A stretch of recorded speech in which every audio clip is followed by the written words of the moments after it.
Wait for dinner. I was asked to talk a little bit about having a healthy pregnancy. I'll get back here and talk about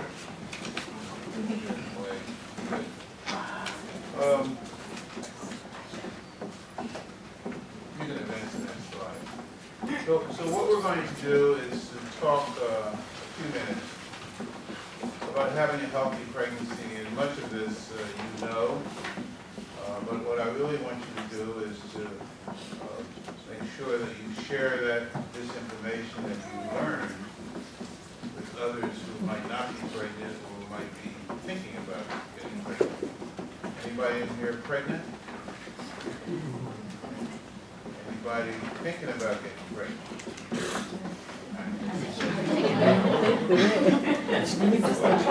We didn't know that, but we know it now. So, what you should be telling others about having a healthy pregnancy. Next slide.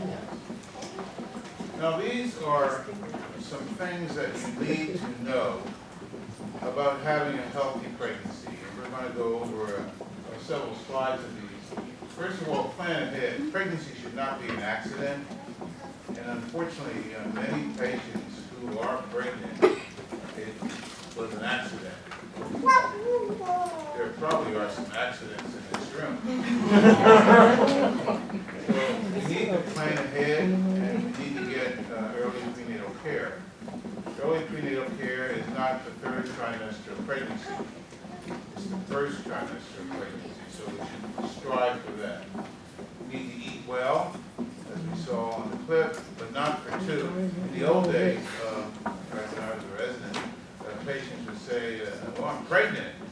I got to eat for two. Lord, if you had triplets,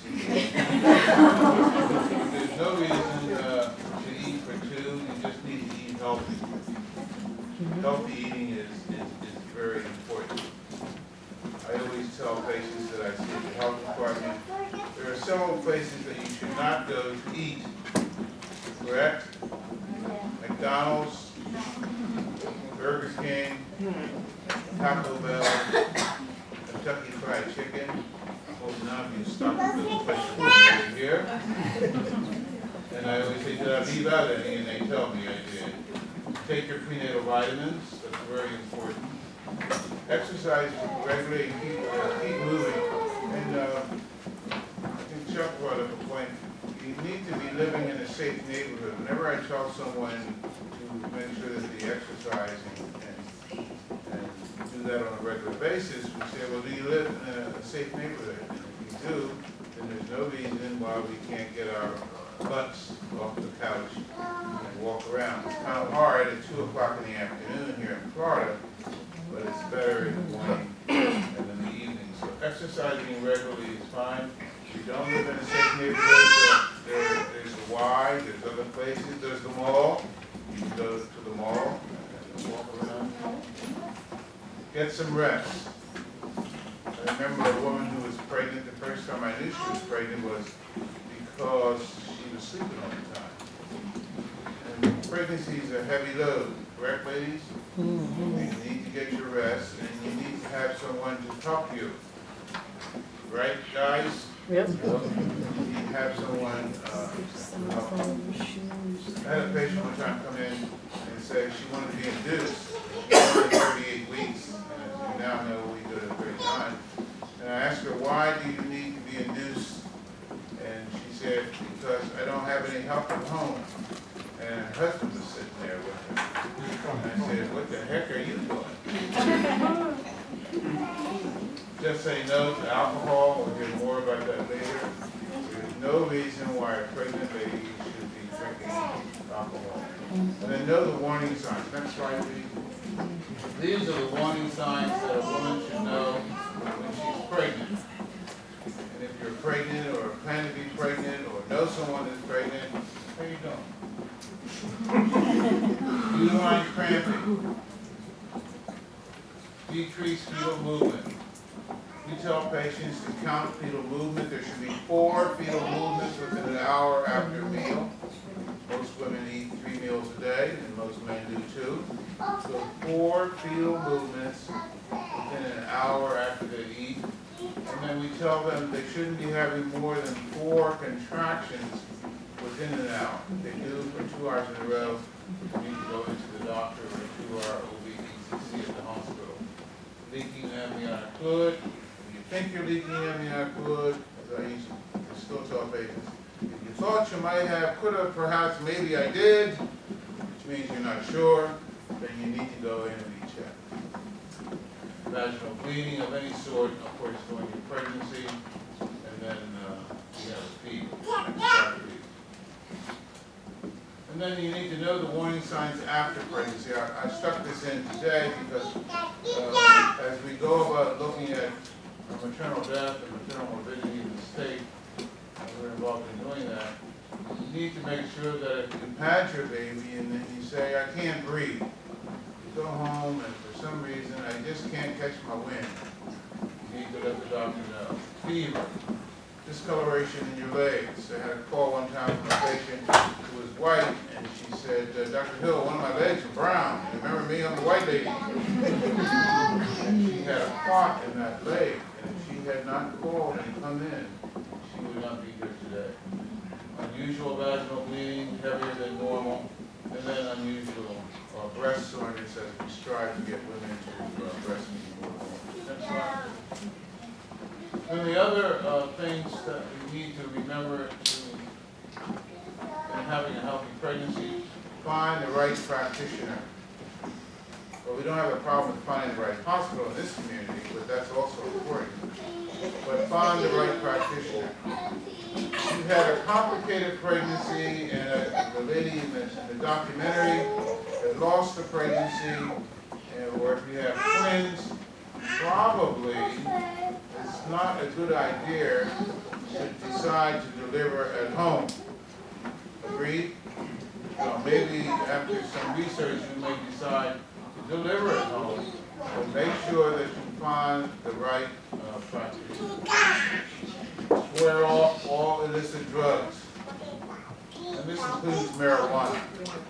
You'd be surprised how many patients in our see how we start with that. How many patients that we see are using illicit drugs. Who use marijuana. I remember I asked a patient, getting her history, are you smoking? Are you smoking? And the woman would say, cigarettes? I said, what the heck else should you be smoking? So swear off all this drugs. Stop all smoking, including e-cigarettes. There's some thought that perhaps e-cigarettes are okay to use during pregnancy. Wrong, we should not be using them at all during pregnancy. Cut back on caffeine, probably a good suggestion, although the data suggests that having a cup of coffee during pregnancy is harmful, is very, very weak. Eliminate travel dangers and stay safe. This reminds me of 2 things. Remember that we're advising patients who are pregnant not to travel down to South America to see grandma. I remember very early, probably in February, there was a patient in the health department, and I was seeing her, and she missed some appointments, and they put on the chart, this, and I say, so, where have you been? And she said she was 25 weeks pregnant. I had to go down to Brazil to see my grandmother who was sick. And we had a long chat about that will be the last time that she can go to Brazil during her pregnancy. And stay safe. Each year, we have 1 or 2 pregnant women who die because they felt they could not put on their seatbelt. And they had an accident. And remember this, that he who stays, or she, who stays in the car will do better than he or she who flies through the windshield. So make sure that you use your seatbelt, see your dentist, and then seek out help for stress. And that documentary is very good. I've had the pleasure of hearing Dr. Collins on several occasions. Clearly being an African American is stressful. Can I get an amen? Amen. All the African Americans say amen. Clearly it's stressful. And it's stressful because of what saw some degree of racism. Doesn't mean overt racism, but it has to do with policies, environment, rules, laws, access to good food. You go and you see some market, Publix and other places, Piggly Wiggly, in a good neighborhood, but not in a bad neighborhood. So seek out healthy struggling. Healthy Start does a very good job of that, particularly domestic violence. Something that we should be alert to. Next slide. So that's the things that I can share with you. I'm sure many of them you've heard before, but just keep them in mind. When I go to a restaurant and I see a pregnant lady standing outside having a cigarette, I have been known to say, there's something wrong with this picture, lady. And a friend of mine said, one of these days, some guy's going to come up and say, why are you talking that way to my woman? I said, well, they do. But share this information with those who you know are pregnant. If you're planning on getting pregnant, as I see some are, keep them in mind. Thank you very much for your attention. Do you want to take questions now? Yes, we'll have 5 minutes for questions. A few minutes for questions. Make them easy.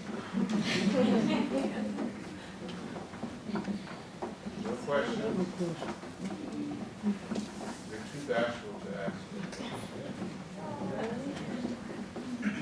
This opportunity for free questions. Yeah, for free the best information. people I answer. I will take your Blue Cross and Blue Shield and Medicaid number on the planet. No question. They do this. Ask a question for somebody who might not be here. I Yes, twisted Check see your Rose. dentist. Yes. Nope. Could you explain why?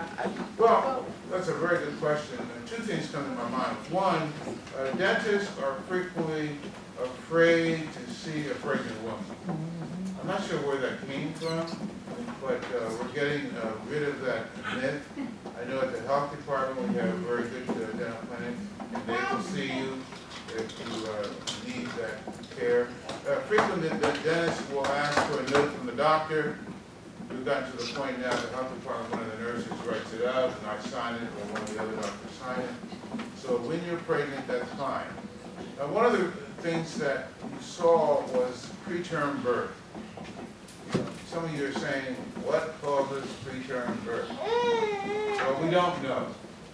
We know there are some things that may contribute to it. There's a lot of good work being done in that area. And one of the thoughts was that the germs in the teeth, in the gums, around the teeth, could get into the bloodstream and then cause preterm labor.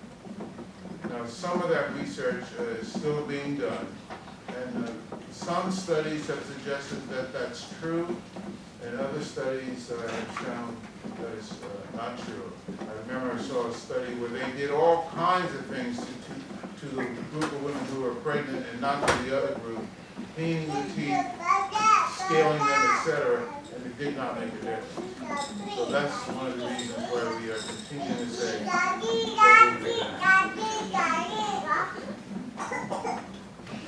yes, ma'am. I have a history of high blood pressure, and I was wondering if that due to eating right or because of this area. Lady says she has a history of high blood pressure in the family. I can think there are many reasons for high blood pressure.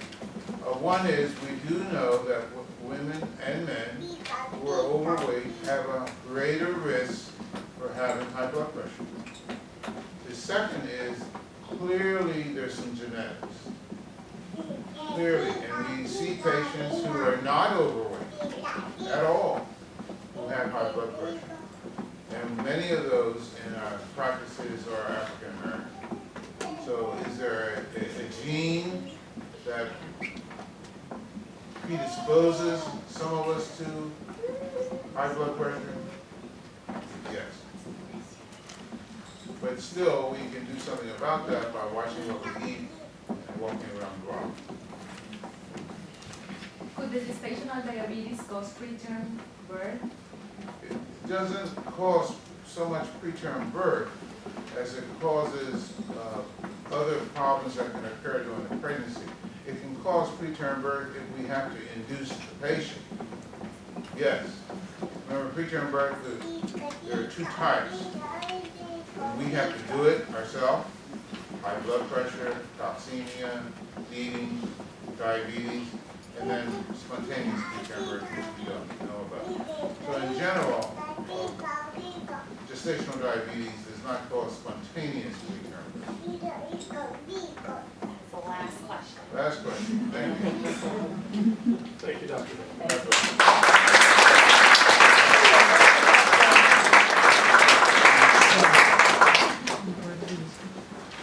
We're going to continue our fun with having another raffle